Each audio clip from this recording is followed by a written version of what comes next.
নমস্কার বন্ধুরা, কল্পনা করুন তো এমন একটা অস্ত্র যা শব্দের থেকে 7 গুণ গতিতে ধেয়ে আসছে এবং মাঝ আকাশে নিজের রাস্তা বদলও করে ফেলছে, আর শত্রুর রাডার তাকে ধরতেই পাচ্ছে না।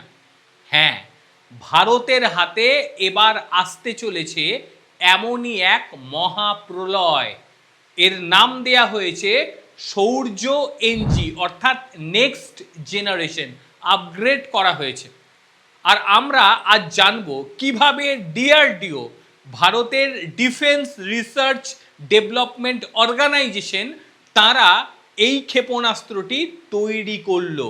প্রতিরক্ষায় রীতিমতো গেম চেঞ্জার হতে চলেছে ডিআরডিওর এই নতুন অস্ত্র। বন্ধুরা, এই শীর্ষ ক্ষেপণাস্ত্র কিন্তু আজকের নয়। যদি আমরা ভেবে নিই যে এটা আজকের ক্ষেপণাস্ত্র, ভুল হবে। এই ক্ষেপণাস্ত্রটি এর আগে পরীক্ষা করা হয়েছিল 2008 সালে।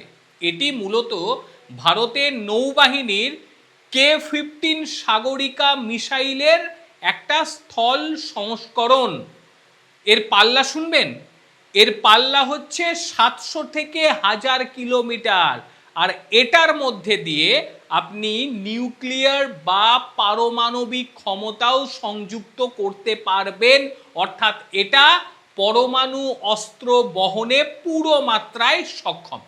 কিন্তু এখন যেটা সবচেয়ে বড় প্রশ্ন, সেটা হলো সাধারণ মিসাইল ও শৌর্য মিসাইলের মধ্যে ঠিক কী পার্থক্য রয়েছে।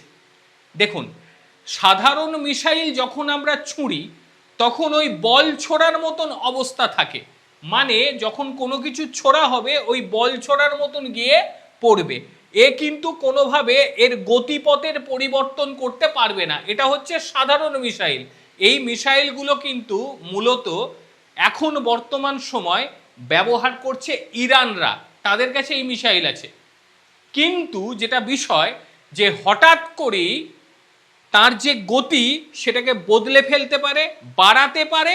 এই হলো শৌর্য মিসাইলের ছদ্ম গতি। এই দেখুন, শৌর্য মিসাইল এ কি করতে পারে, সাধারণভাবে প্রথমে 50 কিলোমিটার উপরে উঠে যাবে, তারপর গিয়ে পড়বে, এমনটা হতে পারে।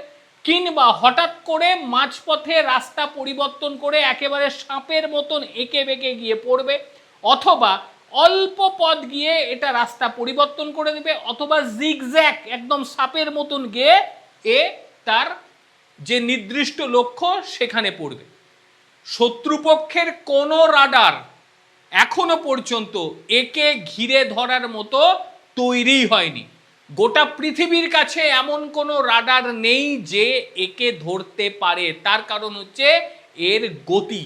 এ এমনভাবে গতি পরিবর্তন করবে যে কোনো রাডারের পক্ষে এর জায়গা চিহ্নিতকরণ কোনোভাবেই সম্ভব নয়।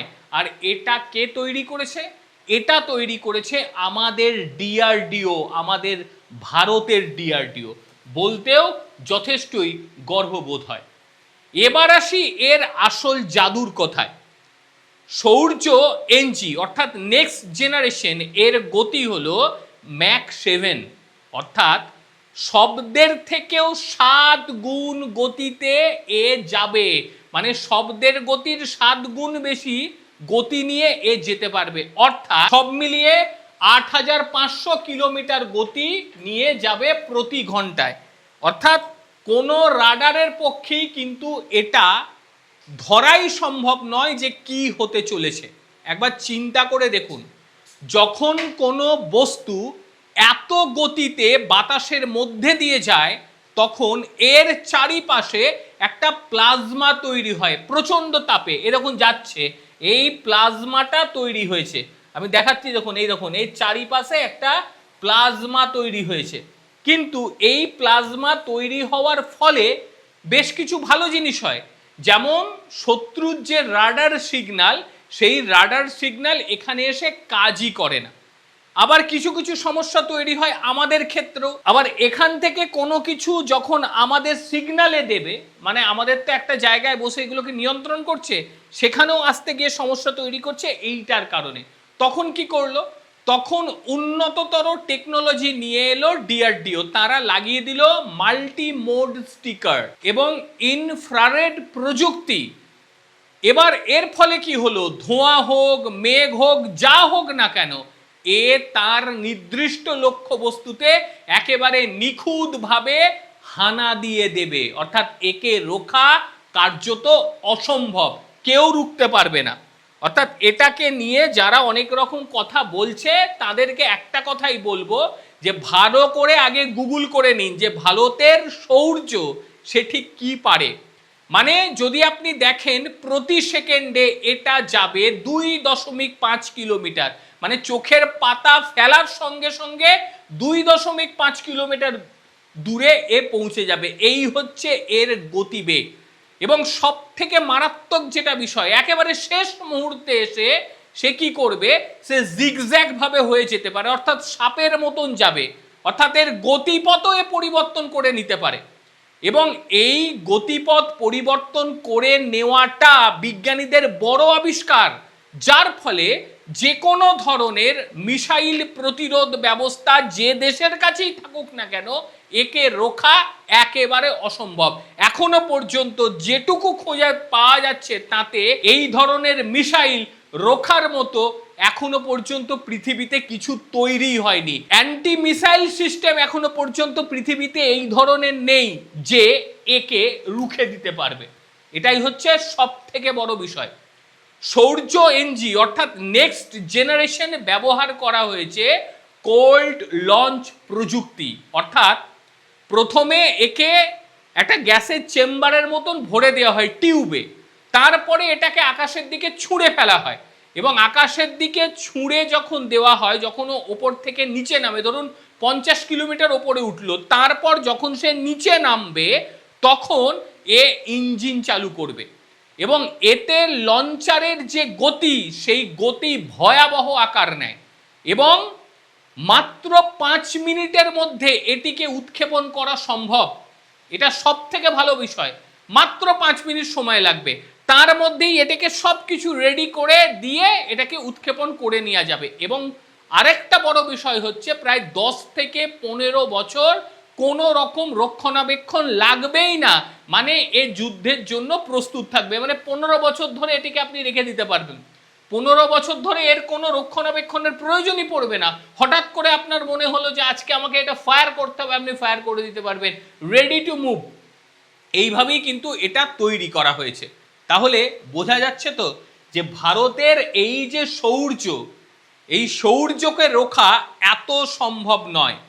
এটি ব্যালিস্টিক মিসাইলের শক্তি যেমন আছে, ঠিক একইভাবে ক্রুজ মিসাইলের নিখুঁত লক্ষ্যভেদ রয়েছে, কারণ এর যে লক্ষ্যভেদ এটা কিন্তু একেবারে নিখুঁত। এই যে সংমিশ্রণ যেটা তৈরি হয়েছে এটা শত্রুদের ক্ষেত্রে ভয়াবহ আঘাত আনতে পারে, শত্রুপক্ষের ডেরায় ঢুকে নির্ভুলভাবে সে আঘাত এনে দেবে। এক দেশীয় প্রযুক্তি ভয় ধরিয়ে দিয়েছে গোটা বিশ্বের কাছে। আমাদের বিজ্ঞানীদের এটা কৃতিত্ব, এটা বাইরের বিজ্ঞানীদের কৃতিত্ব নয়। আর এটা মনে রাখবেন, এই যে ডিআরডিও, এই যে লোগোটাকে আমরা প্রত্যেকে সম্মান প্রদর্শন করি, এটাকে দেখলেই আমাদের মনের মধ্যে একটা কি বলবো, একটা শৌর্য তৈরি হয় যে না, এটা আমাদের দেশের ডিআরডিও, এটা আমাদের দেশের defence research and development organisation, এটা আমাদের। বলতে খারাপ লাগে, এই সংস্থাটিকে স্বাধীনতার পর থেকে বাড়তে দেওয়া হয়নি, এই সংস্থাটির কাজকর্মকে প্রায় বন্ধ করে দেওয়া হয়েছিল যাতে এরা কোনো কিছু তৈরি না করে। পরিবর্তে কি হতো, বিদেশ থেকে নিয়ে আসতে হতো আমাদের জিনিসপত্র, অথচ আজ দেখুন এরা এমন এমন জিনিস তৈরি করছে যে গোটা বিশ্বকে অবাক করে দিচ্ছে। গোটা বিশ্বের বিভিন্ন দেশ তারা চমকে যাচ্ছে যে কি করছে দেখো। ঠিক একইভাবে আমাদের ইসরো, তারাও কিন্তু ব্যাপক কাজ করে চলেছে। স্বাধীনতার পর থেকে এরা যদি নিজেদের শক্তি নিয়ে কাজ করতে পারতো না, আজ আমরা এত পিছিয়ে থাকতাম না, বিশ্বের সর্বশ্রেষ্ঠ জায়গাটা আমরা পেয়ে যেতাম। আমরা পাইনি, আমাদের দুর্ভাগ্য। কিন্তু যাই হোক, প্রতিভা থাকলে তো লুকিয়ে রাখা যায় না। লুকিয়ে রাখা যায়নি, এরাও নিজেদের কাজকর্ম করছে। আর ভিডিওটি যদি আপনাদের ভালো লেগে থাকে অবশ্যই লাইক করবেন, আর এই ধরনের প্রতিরক্ষা সংক্রান্ত খবরের জন্য চ্যানেলটিকে অবশ্যই সাবস্ক্রাইব করবেন। এবং যদি মনে হয় যে বন্ধু বান্ধবদের সঙ্গে ভিডিওটি শেয়ার করব, আপনারা শেয়ার করতে পারেন। তবে অবশ্যই এই বিষয় নিয়ে আপনাদের মতামত কিন্তু সবার আগে প্রয়োজন। আপনাদের ঠিক কি মনে হয়, এই যে শৌর্য যেটা তৈরি হলো, এটা নিয়ে ভারতবর্ষ কিভাবে পৃথিবী শাসন করবে? আর কি মনে হয় বলুন তো আপনাদের, কাদের ওপর এটা প্রথম প্রয়োগ করা উচিত? পরীক্ষা নিরীক্ষা দরকার, তো কাদের ওপর করা উচিত? আমার যেটা মনে হচ্ছে আপনাদের কিনা জানাবেন, সেটা অবশ্যই জানাবেন। প্রত্যেকে ভালো থাকবেন, সুস্থ থাকবেন। আবারও দেখা হবে অন্য কোনো দিন অন্য কোনো ভিডিওতে। ততক্ষণের জন্য নমস্কার, ভালো থাকবেন।